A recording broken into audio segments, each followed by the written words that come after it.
KPM.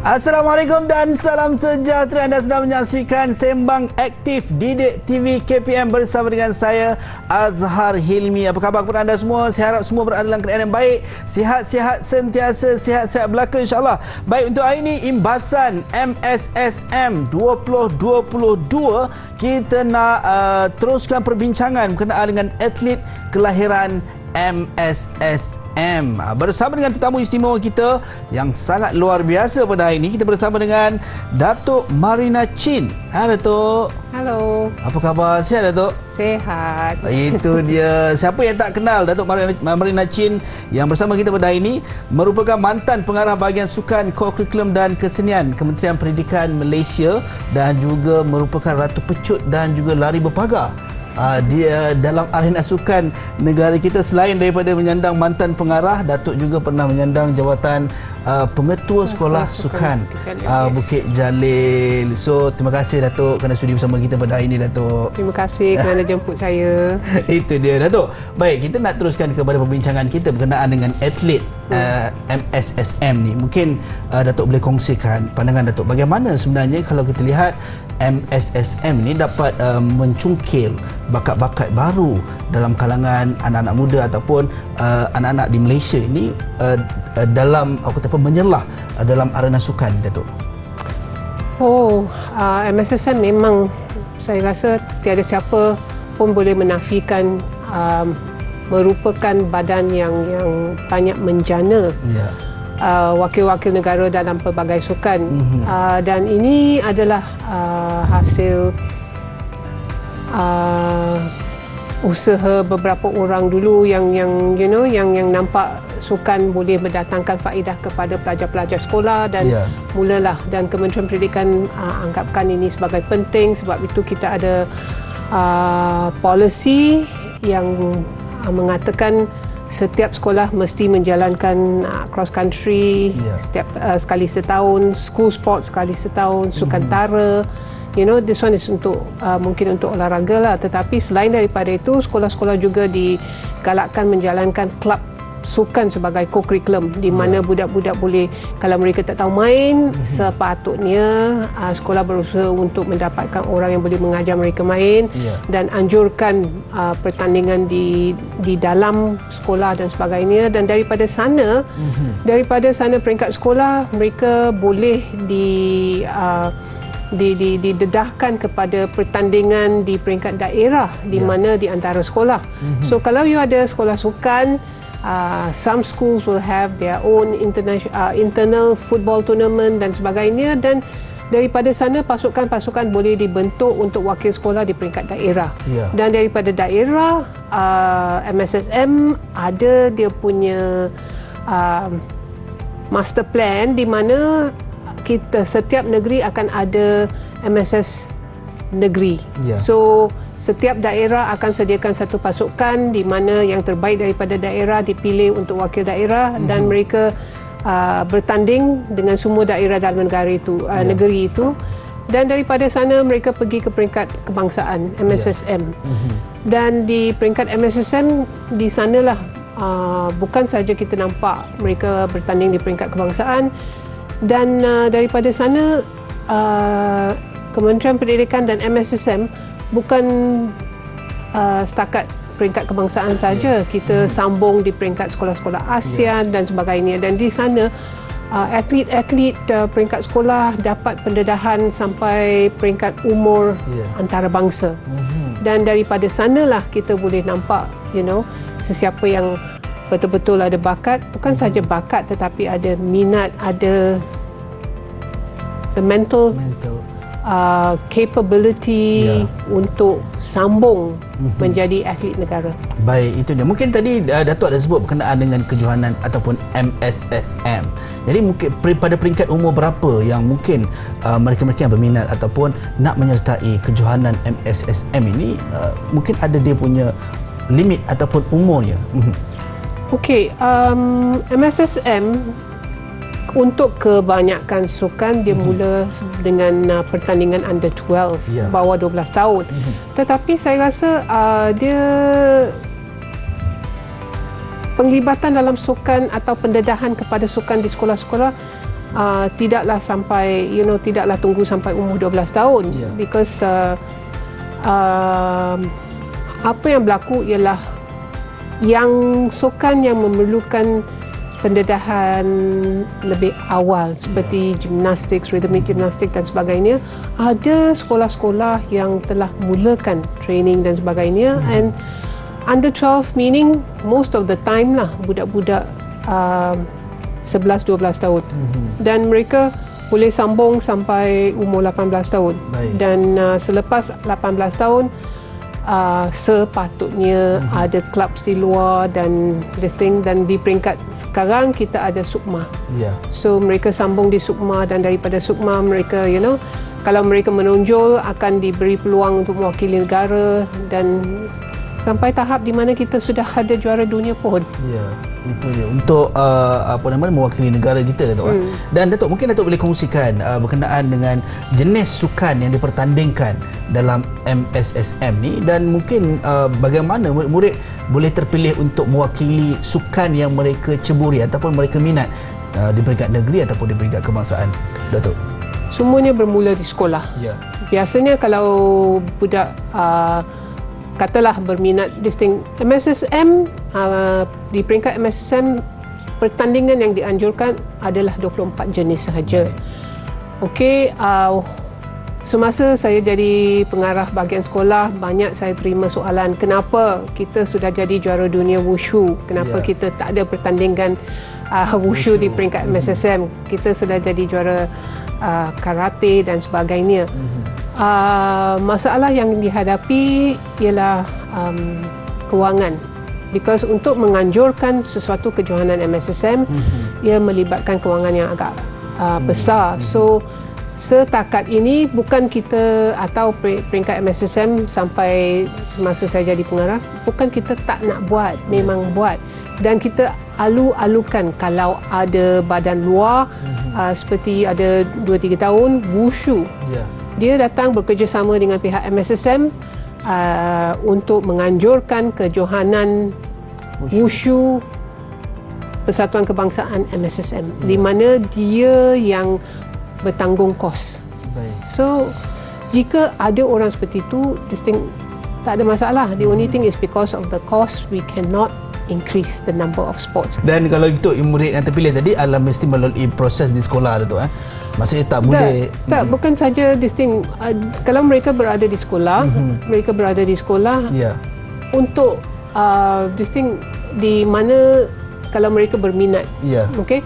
So walaupun aktiviti itu tidak dijalankan untuk pertandingan di peringkat MSSM, tetapi mereka boleh menjalankan aktiviti seperti taekwondo, seperti karate, silat dan sebagainya. Sekolah boleh menjalankan aktiviti-aktiviti itu sebagai co-curriculum. Dan budak yang berminat bolehlah didedahkan kepada kemahiran teknik dan sebagainya. Dan kalau mereka berminat dan cukup berbakat, boleh didedahkan kepada kejohanan yang dianjurkan oleh pihak luar. So that's not a problem. Macam diving. Sekolah MSSM walaupun kita ada buat, tetapi sekolah memang tak bolehlah mengajar diving kan. We don't have the expertise and things like that. Tetapi kalau parents have the interest untuk mereka mengambil bahagian dalam diving dan sebagainya, there are outside bodies that run courses and they can go for that and then they go for competition. So tak ada masalah lah. Tak ada masalah sangat. Itu dia. Dan Datuk, kejap lagi kita nak tahu juga, kita nak dapatkan penjelasan daripada Datuk berkenaan dengan keterlibatan atlet murid di peringkat sekolah yang mana melayakkan mereka untuk mewakili negara kita, mungkin di peringkat antarabangsa. Tapi sekejap sahaja lagi kita akan berhenti rehat seketika, kembali selepas ini dalam Sembang Aktif Didik TV KPM.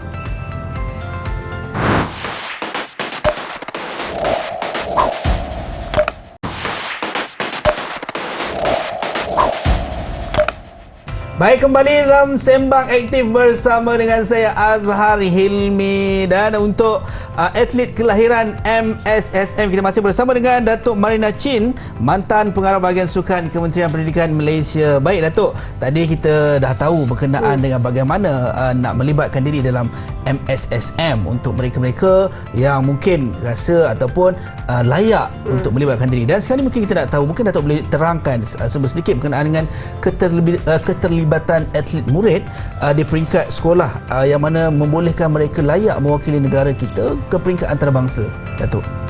Okey, murid di sekolah sepatutnya lah perjalanan sukan dalam kehidupan seseorang ialah semasa mereka depends on your sports, berumur starting from 5, 6, 7, tapi kalau kata dalam konteks sekolah di Malaysia, pada umur 7 dan 8 dan 9, our curriculum pendidikan jasmani fokus kepada kemahiran asas. Kemahiran asas bermaksud melompat, berlari, berjalan, gallop, skip dan sebagainya. Dan ini kemahiran semua ini merupakan asas kepada sukan.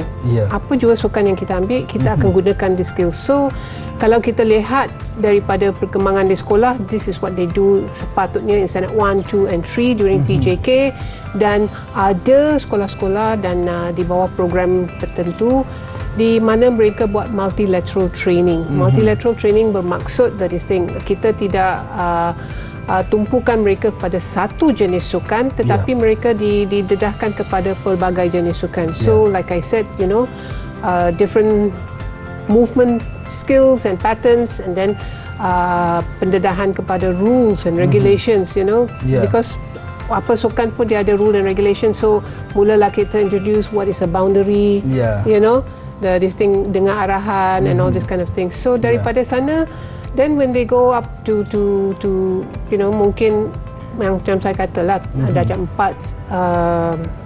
5 dan 6, mereka didedahkan kepada this thing, sukan-sukan tertentu.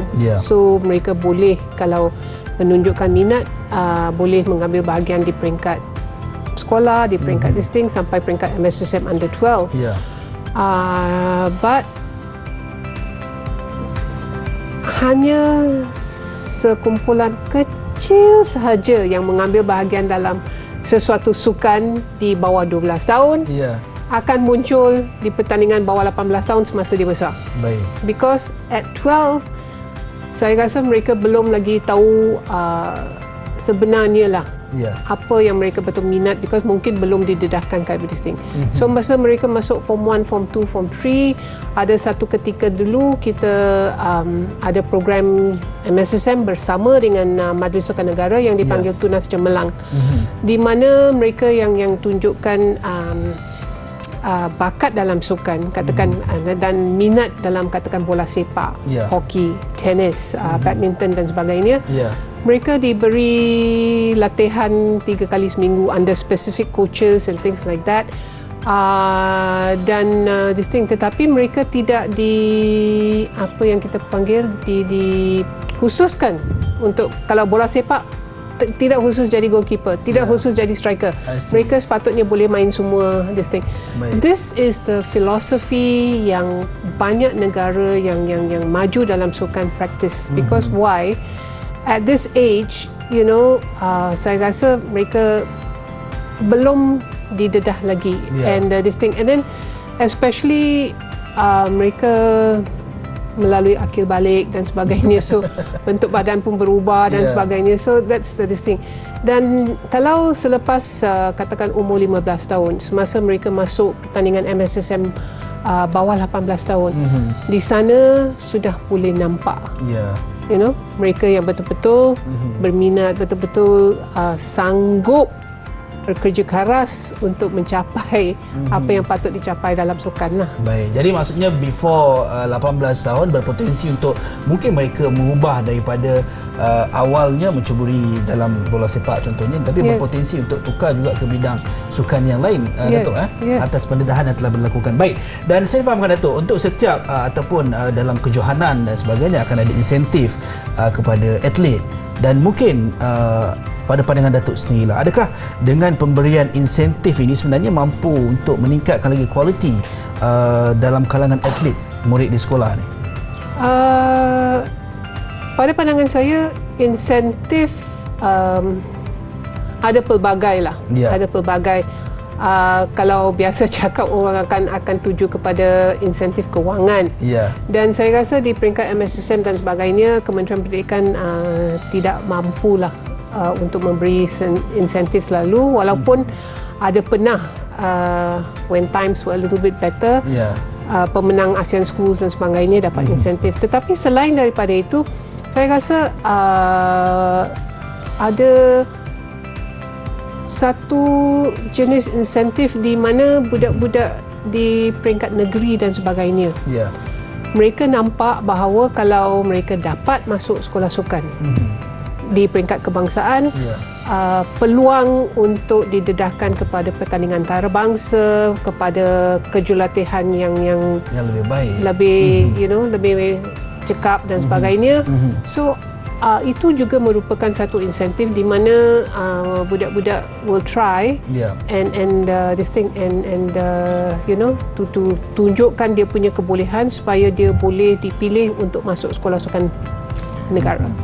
Baik, jadi maksudnya insentif tidak hanya dalam berbentuk kewangan, tetapi juga dalam bentuk pemberian ataupun penyerapan masuk ke sekolah sukan juga.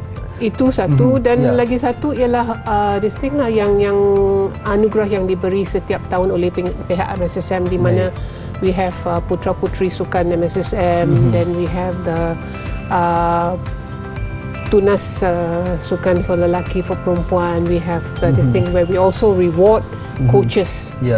Dulu tak pernah orang kata nak bagi insentif kepada jurulatih, tapi sekarang ada this thing. So sekali setahun peringkat MSSM mereka akan adakan upacara yang besar, bekerjasama baik dengan Milo, dan kita akan bagi insentif sebagai sports boy of the year, this thing, and then bukan sahaja untuk sports boy, sports girl, tetapi untuk mereka yang kurang upaya juga. Kita ada special awards for them. So daripada sana, itu juga pada pandangan saya satu jenis insentif lah. Baik, dan kalau kita tengok, Datuk, saya rasa ramai juga yang tertarik dari sudut bila Datuk ada sebut tadi berkenaan dengan penyerapan masuk ke sekolah sukan Malaysia, for example, ataupun sebagai contohnya, dan mungkin Datuk boleh kongsikan adakah maafkan saya, bukan adakah, berapakah mungkin kuota ataupun untuk mereka yang mungkin ada peluang itu, maksudnya dari sudut instead of hanya mendapat insentif mungkin dalam bentuk kewangan, tapi diberi insentif dalam bentuk kemasukan ataupun penyertaan kepada program latihan sukan di peringkat sekolah sukan Malaysia, Datuk? Pada ketika ini kita ada di Kementerian Pendidikan lah, telah membina atau menubuhkan 5 buah sekolah sukan Malaysia. Tapi selain daripada itu, kita juga ada sekolah sukan negeri di setiap negeri dan sebagainya. So yang dapat masuk sekolah sukan Malaysia biasanya yang merupakan terbaik, right? Dan daripada pengalaman saya menjadi pengetua dekat sekolah sana, saya nampak bahawa lebih kurang 60% daripada students yang masuk sekolah sukan Malaysia akan berjaya mewakili Malaysia di peringkat antarabangsa. Yang ini, tetapi kita harus ingat bahawa sekolah sukan Malaysia juga menerima atlet bukan daripada satu jenis sukan sahaja. So penyertaan tu ramai dan terhad, tu this thing lah, kekosongan yang ada kat sekolah tu agak terhad lah. Kalau boleh ambil lebih ramai lebih baik dan lah. lebih ramai, lebih banyak peluang yang dapat lah. Itu dia bentuk mewakili negara kita, nak mengharumkan nama negara kita di mata dunia. Baik, dan seketika nanti Datuk, saya teringin nak tahu ataupun nak bersama dengan Datuk berkenaan dengan bagaimana atlet-atlet muda yang masih di bangku sekolah ni mampu memberikan saingan kepada atlet-atlet senior yang sedia ada pada ketika ini. Dan seketika nanti juga Datuk, kita akan bersama dengan salah seorang atlet terkini yang akan bersama dengan kita untuk mungkin berkongsi juga pengalaman beliau sendiri bersama-sama dengan Datuk juga dalam Sembang Aktif. Kita nak berhenti seketika, kembali selepas ini dalam Sembang Aktif di DIK TV KPM.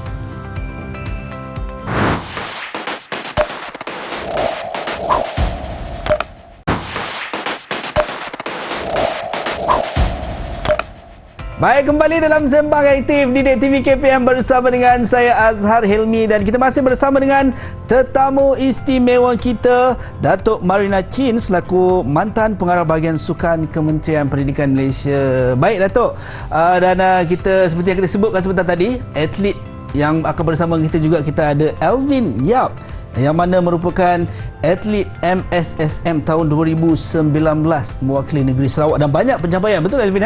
Betul. Mungkin Alvin boleh cerita sikit, Alvin, apa lagi pencapaian Alvin setakat ini? Hari ini, setakat ini lah bagi saya ialah pencapaian saya di remaja dunia yang pada bulan yang lepas di Colombia kali. Itu mewakili negara kita Malaysia. Ya. Itu dia pencapaian ataupun penglibatan Alvin Yap sampai mewakili negara kita seperti yang kita sebutkan sebentar tadi lah bersama dengan Datuk Marina. Baik Datuk, mungkin Datuk boleh kongsikan Datuk berkenaan dengan adakah atlet-atlet muda sebagai contoh seperti Alvin Yap yang kalau kita tengok ada, kalau Alvin Yap dah masuk perayu lah, kalau yang mungkin atlet-atlet yang masih di bangku sekolah ni Datuk mampu memberikan saingan kepada atlet-atlet yang lebih senior yang sedia ada sekarang ini, sekiranya mereka layak membawa cabaran negara dalam pertandingan sukan yang lebih tinggi. Memang, tetapi umur pencapaian itu bergantung kepada jenis sukan. So kalau untuk acara diving dan sebagainya mungkin permulaan dia lebih muda dan mereka boleh disting. Tetapi pada pandangan saya untuk acara macam olahraga ke bola sepak dan sebagainya, kemungkinan yang beza di antara yang muda dengan yang senior tu adalah pengalaman sedikit. Dan tapi ini tidak bermaksud bahawa budak-budak sekolah tidak boleh memberi saingan yang hebat kepada seniors. It depends on the bakat and the kind of training yang mereka telah buat. Tetapi tetapi pada pandangan saya lah, saya haraplah yang muda-muda ni yang 18 tahun, 19 tahun dan sebagainya jangan nak terlalu cepat mencapai this thing, because sports is something where you have to go through the process. Kalau you cuba mencepatkan proses itu, kemungkinan datanglah injury dan sebagainya. So there is no reason di mana macam Alvin, kalau dengar kata dia punya timing, saya rasa kalau banding dengan orang dewasa atau seniors di Malaysia, mungkin he is ranked number 3. Correct? Yeah, number 3. So there is no reason for him to say that dia tidak boleh berbanding. Dan saya yakin dalam masa mungkin 2 tahun, 3 tahun, Alvin yang akan rank number 1. So it's just a matter of process. So kita tidak boleh mencepatkan. That's why sometimes kadang-kadang masa saya baca surat khabar dan sebagainya, di mana mereka condemn yang muda yang tak buat baik dan sebagainya, saya rasa sangat sedih, because they don't understand in sports there is a process that you must go through. You cannot kata nak jadi Olympic champion hari ni, tak boleh. Mesti melalui proses tu juga. To become an Olympic champion, you need between 8 to 12 years of training baru boleh. That's why to me, orang macam Azim ni kemungkinan dia punya bakat luar biasa lah. Dia punya DNA is maybe better. Special case lah. Special case. I just hope that he is following the process lah. Ya, itu dia.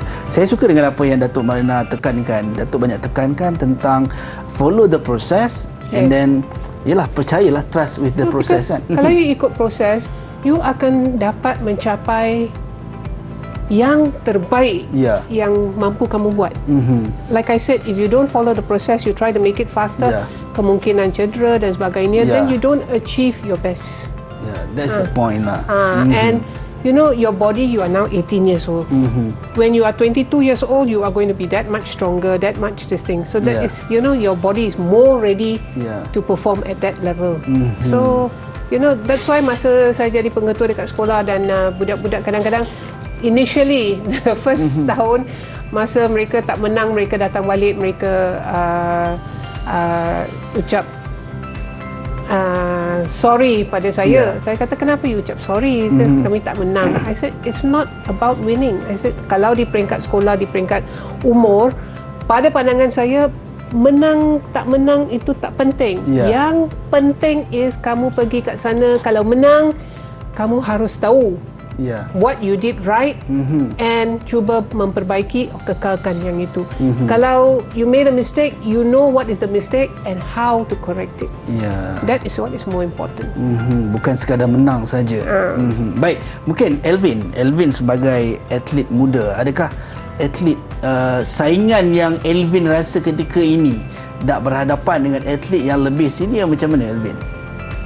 Bagi saya sekarang menghadapi ialah macam ada sikit lah cabaran bagi saya, tapi bagi saya ialah mental, training mental dengan disiplin diri mesti ada untuk mencapai sesuatu alamat. Contoh cabaran.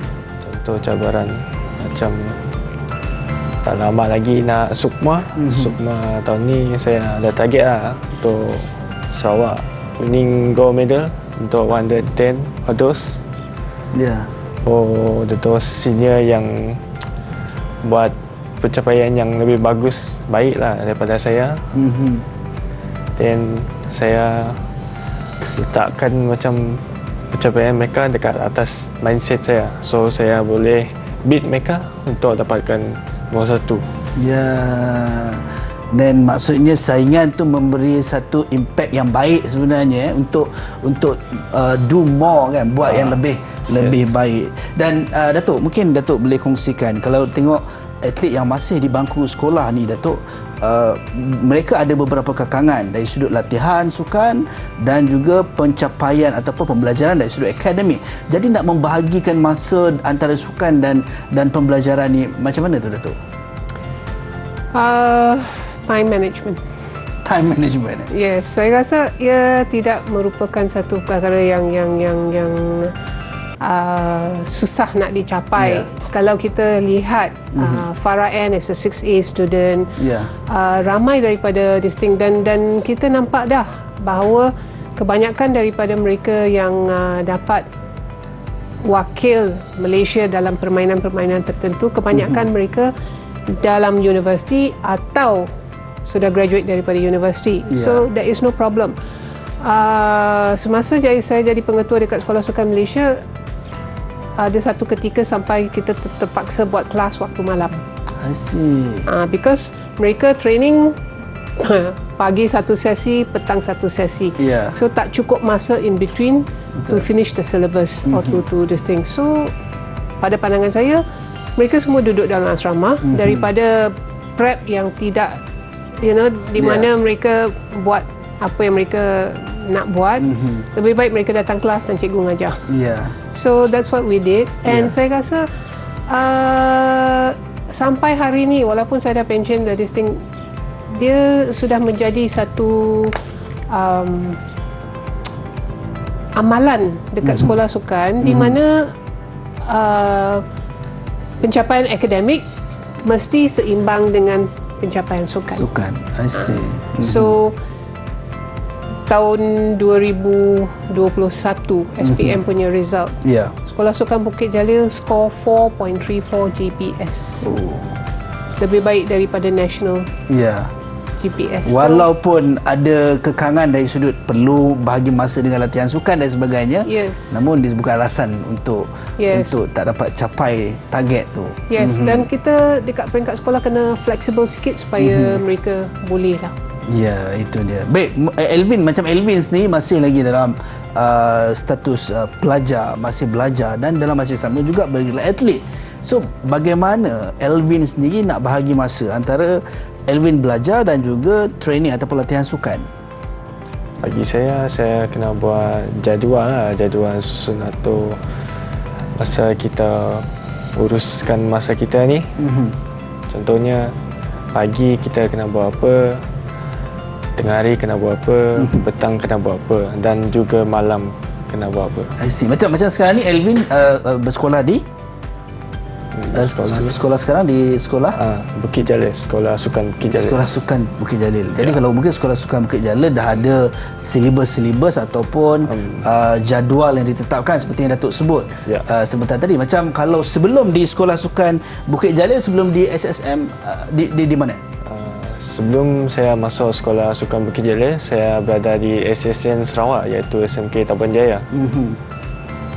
Kalau di SMK Tabuan Jaya, saya menjalankan macam sebagai pelajar lah. Contohnya awal pagi turun kelas, lepas awal pagi tu macam petang pukul 12.30 sudah balik, lepas tu petang turun training, sambung malam, kelas malam, lepas tu ulang.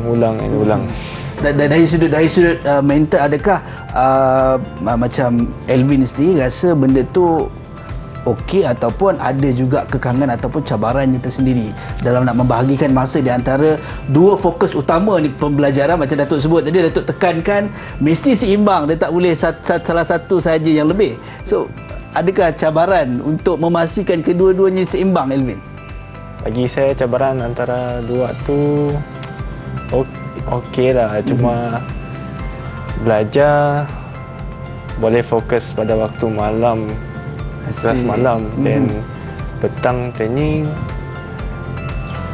Contohnya semasa SPM, pecutan SPM tu, saya dengan kelas saya lah buat macam pelajar revision, ulang kaji apa semua sama-sama macam tu untuk seimbangkan dua-dua tu. Ya. Baik. Dan Datuk, kejap lagi kita nak tahu juga daripada Datuk bagaimana atlet yang menyelah ketika usia muda dalam kejohanan MSSM seperti bawah 12 tahun sehingga 15 tahun, dengan bagaimana penentuan hala tuju mereka. Instead of mungkin ke depan hala tuju mereka dalam mungkin sukan ataupun bidang yang lain. Dan sekejap saja lagi kita nak, mungkin Datuk boleh huraikan, Datuk boleh tu Okey, kita nak berhenti rehat seketika. Kembali selepas ini dalam Sembang Aktif Didik TV KPM.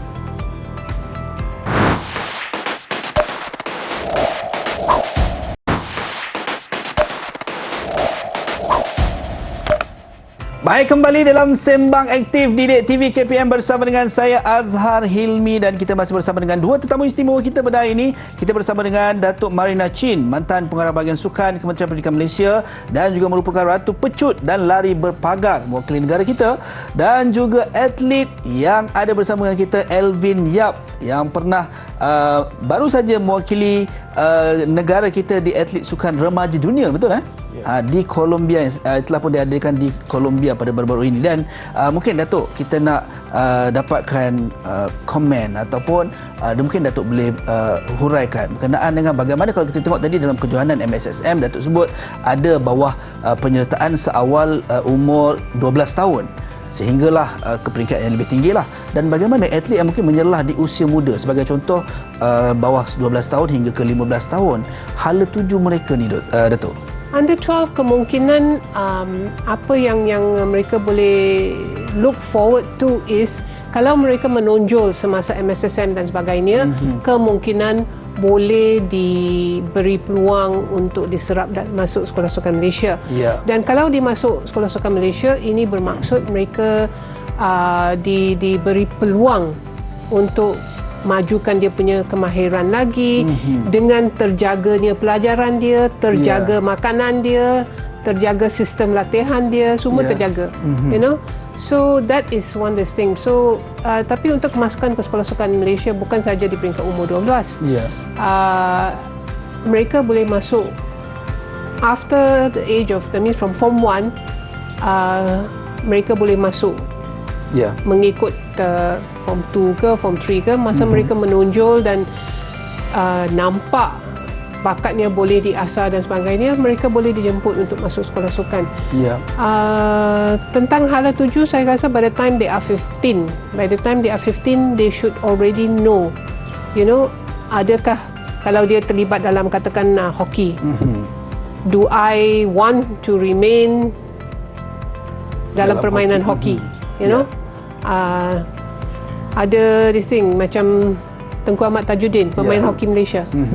Dia masuk sekolah sukan Malaysia bawa program bola sepak. Tapi semasa berada di sekolah, bermain dengan rakan-rakan dorm dan sebagainya, dia sedar, dan the coaches also felt he's also got talent in hockey. So he tried hockey and he prefers hockey, so he chose hockey. And walaupun awalnya hala tujunya mungkin ke arah bola sepak. So this thing, so saya macam saya kata lah, by the time they're 15 and they come to the sekolah for form 4, form 5, pre-U and things like that, mereka mesti sudah ada satu tanggapan sampai tahap mana yang mereka nak capai. You know, this thing, whether it is dalam sukan, nak this thing. So macam Alvin, I feel this thing mengikut ketinggian dan sebagainya, and he's only 18 years old, that's long time to develop. He should aim for the sky, Olympic gold medal. Bila Datuk dah sebut Alvin, nak tanya Alvin pula.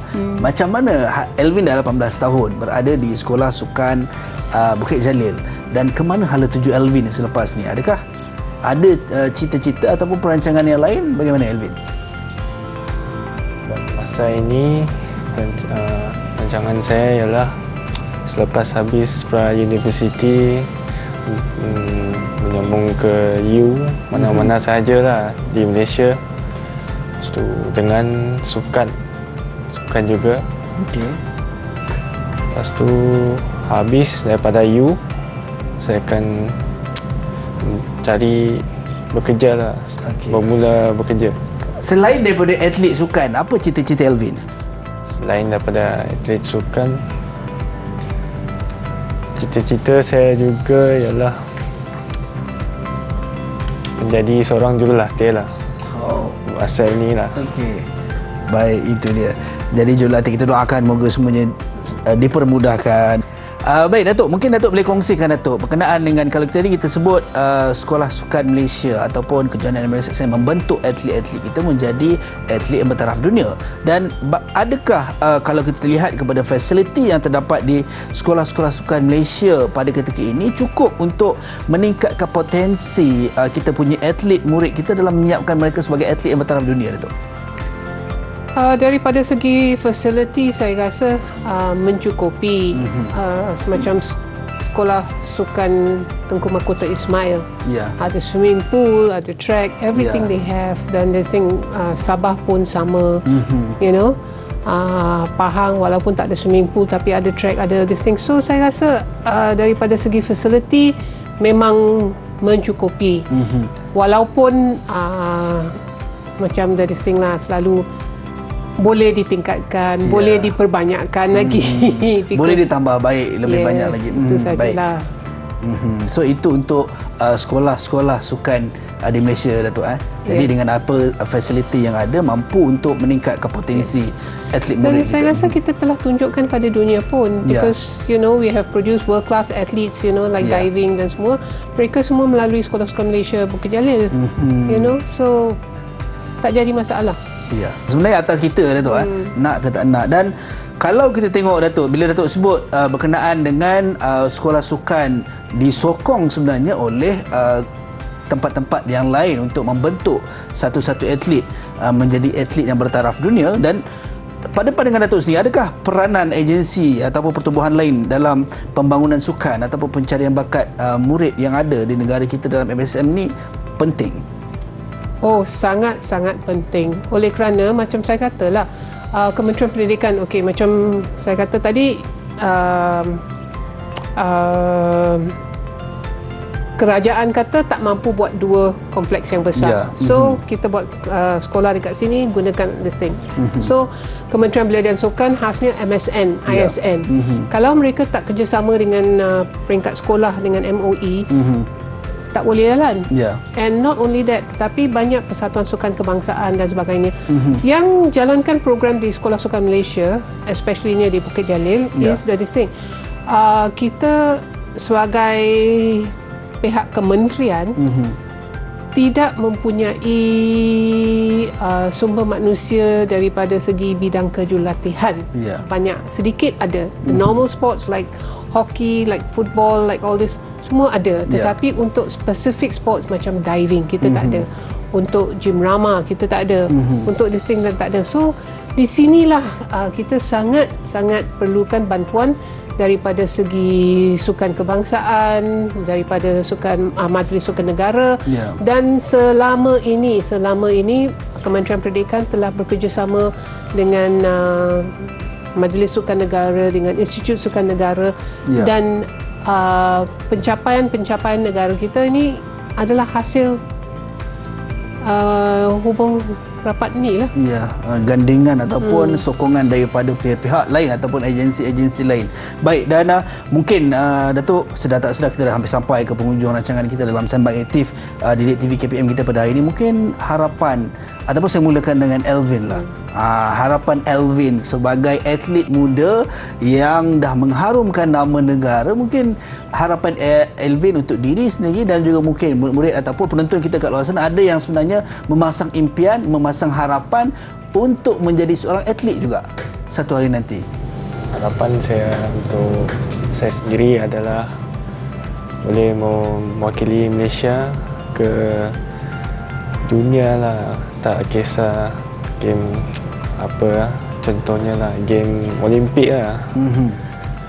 Kalau boleh capai Olimpik tu memang bersyukur sangat lah. Selain itu, harapan saya untuk anak adik-adik yang di luar sana yang suka menceburi diri dalam aktiviti, contoh dalam sukan, ialah keep keep doing, just do it. Buat yang semampunya. Buat yang semampunya, itu harapan ataupun satu suntikan semangat untuk adik-adik ataupun mungkin yang sedang menonton pada ketika ini ada harapan impian untuk bergelar atlet juga mewakili negara kita. Mungkin harapan Datuk, silakan Datuk. Harapan saya ialah mereka yang minat sukan, ingin mencuburi sukan, ingin mewakili Malaysia dalam sukan ni, mempunyai keyakinan diri yang tinggi. Believe in yourself. Nothing is impossible. Believe in yourself. And macam Elvin katalah, just do it. Kalau tak boleh ikut cara A, ikutlah cara B. Caralah cara lain. Tapi kalau teringin nak buat, mesti boleh buat. Ya, itu dia.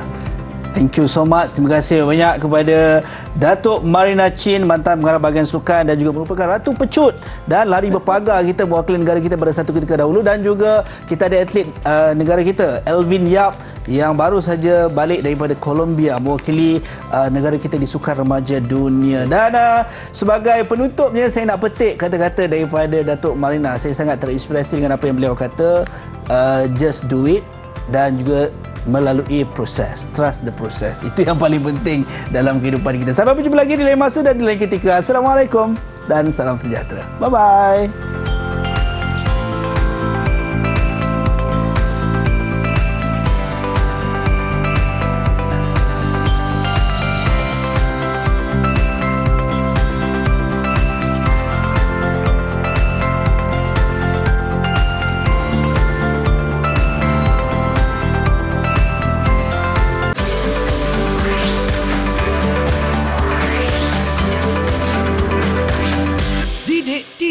KPM